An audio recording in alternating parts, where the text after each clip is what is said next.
Hello friend, good evening. कैसे हैं आप सब लोग? आई होप कि आप सब लोग बहुत अच्छे होंगे। तो आप सबका एक बार फिर से बहुत बहुत स्वागत है आपके अपने यूट्यूब चैनल पर ही ब्लॉग में। और आज की वीडियो में बात करने वाली हूँ मैं किसके ऊपर, मनस्वी ब्लॉग यानी कि डॉक्टर रेखा के ऊपर। तो जो रेखा जी हैं उनके साथ मेरा बहुत अच्छा कॉन्टैक्ट है और मैंने उनको हमेशा सपोर्ट भी किया है। क्यों सपोर्ट किया है? क्योंकि वो सही हैं। जब सपना की और रेखा दीदी की कंट्रोवर्सी हुई थी तो मैंने सपना को सपोर्ट किया था वहाँ पर, लेकिन जैसे धीरे धीरे रेखा दीदी के साथ मेरा रिलेशन बना, मैंने उनसे बात की, उनको जानने की कोशिश की, तो उसके बाद मुझे पता चला कि रेखा दीदी बिल्कुल ठीक हैं, वो बिल्कुल भी गलत नहीं हैं। ठीक है, तो आज मैं बहुत सारी एक दो बातें हैं जो आप लोगों से कहना चाहती हूँ। जैसे आपको पता है कि रेखा का और डॉक्टर प्रदीप का, डॉक्टर रेखा और डॉक्टर प्रदीप दोनों हस्बैंड वाइफ हैं और उनका डिवोर्स का केस चल रहा है। जो डॉक्टर प्रदीप हैं, जो रेखा दीदी के हस्बैंड हैं, वो उनको डिवोर्स देना चाहते हैं। क्यों? क्योंकि उनका दूसरी लड़कियों के साथ अफेयर चल रहा है, क्योंकि वो दूसरी लड़की के साथ अफेयर चला रहे हैं। इसी वजह से वो डॉक्टर रेखा को डिवोर्स देना चाहते हैं।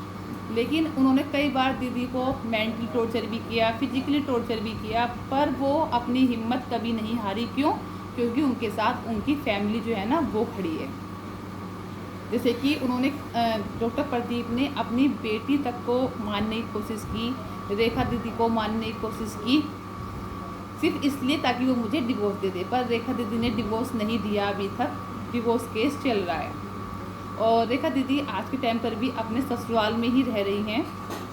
तो एक निर्मला आंटी थी जो मुझको हमेशा बोलती थी कि रेखा ने क्या सबूत दिया है, रेखा ने ये किया है, रेखा ने ऐसा किया है, वैसा किया है। तो रेखा दीदी ने सबूत दे दिया। शायद आप लोगों ने देख लिया होगा, रेखा दीदी ने एक रिकॉर्डिंग सुनाई थी जिसमें वो अपने भाई के साथ बात कर रही थी, और वो रिकॉर्डिंग रेखा दीदी ने नहीं करी थी, रेखा दीदी के भाई ने की थी, जो कुछ टाइम पहले रेखा दीदी ने वायरल की, जिसमें साफ साफ पता चल रहा है कि कैसे प्रदीप जो है, रेखा दीदी उस टाइम पर प्रेग्नेंट थी, तो कैसे प्रदीप जो है, डॉक्टर प्रदीप जो है वो रेखा दीदी के जो उनका बेबी है, जो पुप्पू है, उसको दवाई पिलाकर मिसकैरेज करने की कोशिश की जा रही थी। लेकिन रेखा दीदी ने उस चीज़ पर ऑब्जेक्शन उठाया, तो रेखा दीदी के साथ फिजिकली टॉर्चर किया गया, रेखा दीदी को मारा पीटा गया।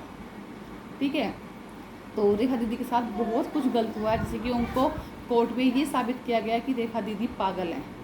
मतलब जो एक लेडीज पागल है, वो क्या एक हॉस्पिटल में जॉब करेगी? एक डेंटिस्ट डॉक्टर हैं वो, है ना?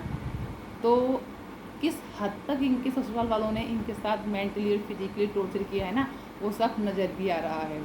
एक बात और उठी थी, आज मैं एक बात पर बहुत बात करना चाहती हूँ। जिन्होंने बोला था कि मुझे कमेंट करके बोला था स्पेशली कि जो रेखा है ना, तुम रेखा को इतना सपोर्ट करती हो, रेखा ने अपने पति को उसके ऑफिस में जाकर उनको एक थप्पड़ मारा था, इस वजह से ये सब कुछ हो रहा है। तो मैं सिर्फ यहाँ पर एक बात कहना चाहूँगी, अगर रेखा दीदी ने एक थप्पड़ मारा था प्रदीप को, वो गलत मारा था, कम से कम 2-4 थप्पड़ मारने चाहिए थे, उसके बाद वहाँ से आना चाहिए था। ठीक है, कोई भी औरत अपने पति के ऊपर हाथ नहीं उठाती, ठीक है, जब तक कोई सॉलिड रीज़न ना हो। अगर रेखा दीदी ने प्रदीप भाई के ऊपर, डॉक्टर प्रदीप के ऊपर अगर हाथ उठाया है ना, तो उसके पीछे कोई ना कोई सॉलिड रीज़न होगा। वैसे तो उठाया नहीं है उन्होंने हाथ, मैंने खुद स्पेशली पूछा था रेखा दीदी से, उन्होंने मना किया है कि मैंने थप्पड़ नहीं मारता प्रदीप को, प्रदीप ने ही मेरे को मारा था। लेकिन मैं आज कह रही हूँ कि अगर रेखा दीदी ने थप्पड़ मारा भी होता ना, तो एक थप्पड़ गलत मारता, कम से कम 2-4 थप्पड़ मारने चाहिए थे, तब जाके इनको पता चलता कि एक औरत भी थप्पड़ हाथ उठा सकती है। ठीक है, कैसे भी एक आदमी को हक दिया गया है कि वो औरत के ऊपर हाथ उठाए, और तो औरत को सख्त फिजिकली और मेंटली उसको टॉर्चर किया जाए। क्या अगर औरत, जब आदमी औरत के ऊपर हाथ उठा सकता है, तो क्या अगर आदमी गलत है तो क्या औरत उसके ऊपर हाथ नहीं उठा सकती? किसने ये हक दिया कि सिर्फ आदमी औरत को पीट सकता है? आदमी, औरत की गलती ना हो, औरत तब भी पिटे, है ना? और अगर आदमी की गलती है तो औरत तब भी उसके ऊपर हाथ नहीं उठा सकती। किसने हक दिया इन आदमियों को कि अपनी वाइफ की फैमिली मेम्बर्स को, माँ को, बाप को, भाई को गाली दी जाए?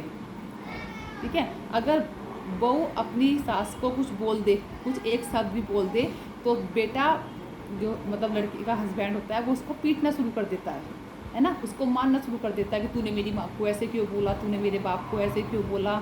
लेकिन अगर वही आदमी अपनी वाइफ के मायके वालों को गाली दे, तो उसके ऊपर हाथ उठाने का हक किसी को नहीं है ना? वो सब कुछ कर सकता है, औरत कुछ नहीं कर सकती।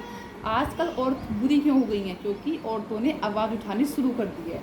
अब तक औरतें अत्याचार सहती थी तो उनको दबाया जाता था। आज औरतों ने आवाज़ उठानी शुरू कर दी है, अपने हक में बोलना शुरू कर दिया है, तो औरतों को गलत ठहराना शुरू कर दिया गया है। तो बिना बात के कोई किसी के ऊपर तो हाथ नहीं उठाता है, ठीक है। अगर एक औरत ने अगर आदमी के ऊपर हाथ उठा दी है ना, समझो उस आदमी ने कितनी बड़ी गलती की होगी। और तुम लोगों ने क्या समझ रखता है कि तुम किसी की भी लड़की से शादी करके लाओगे, उसके साथ मेंटली फिजिकली टॉर्चर करोगे और वो चुपचाप बैठी रहे, सहन करती रहे बस।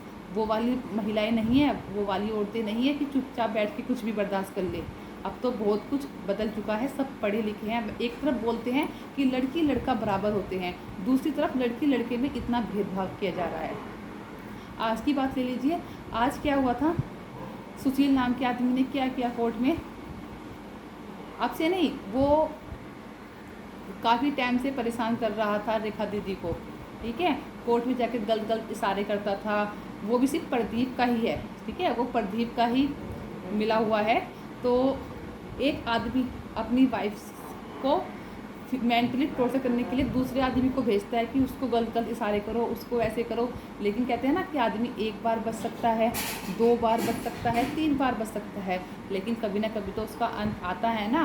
तो क्योंकि घमंड तो रावण का भी टूटा था, फिर हम तो इंसान हैं, तो वही आज उनके साथ हुआ। तो आज वो सुशील पकड़ा गया, आज वो गया जेल में, ठीक है। एक औरत को ना इतना कमज़ोर मत समझो कि वो कुछ तुम लोग उसके ऊपर फिजिकली और मेंटली टॉर्चर करते रहोगे और वो चुपचाप बैठी रहेगी। एक जो तुम घूमते हो ना, जो तुम आदमी लोग, लड़के लोग, है ना, तुमको भी ना इस औरत ने ही जन्म दिया है।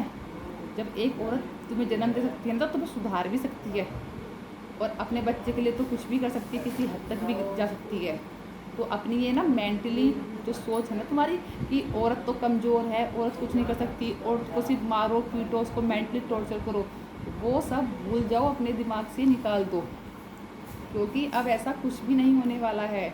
औरत भी पढ़ी लिखी हैं, वो अपने ऊपर जो अत्याचार तुम लोग करते हो ना, वो अब नहीं सहन करेंगी। जैसे तुम अपनी माँ बहन की इज्जत करते हो ना, ऐसी दूसरे की माँ बहन की इज्जत करनी सीखो। और जो इज्जत करते हैं ना, उनके घर में हमेशा औरत दबती है। देखो, औरत को दबाने की कोशिश की जाती है। जहाँ तक औरत को बर्दाश्त हो सकता है, औरत वहाँ तक दबती है, सोचती है कि मेरा घर बसा रहे, मेरा घर चलता रहे, मेरे घर में कुछ लड़ाई झगड़े ना हो। तो औरत कुछ लिमिट तक दब भी जाती है, लेकिन जब पानी सर से ऊपर चला जाता है ना, तो औरत को भी बोलना आता है। औरत भी सेल्फ डिपेंड है आज के टाइम पर, तुम लोगों की तरह नहीं है कि तुम जब पैसे दोगे तभी उनका गुजारा होगा। और एक बात फिर बोलूँ, अगर तुम लोगों को पहले से तुम्हारी लाइफ में कोई लड़कियां होती हैं ना, तो दूसरों की बेटियों की लाइफ बर्बाद मत किया करो। सोच देखो, डॉक्टर रेखा के जो माँ बाप हैं, उन पर क्या बीत रही होगी कि उनकी एक बेटी है ना, उनकी सबसे बड़ी बेटी है, वो शादीशुदा होते हुए भी उसे विधवा की ज़िंदगी जीनी पड़ रही है। तुम लोगों ने क्या हाल किया है उनका, है ना। तो जैसा तुम कर रहे हो ना, ऐसी तुम्हारे साथ भी फ्यूचर में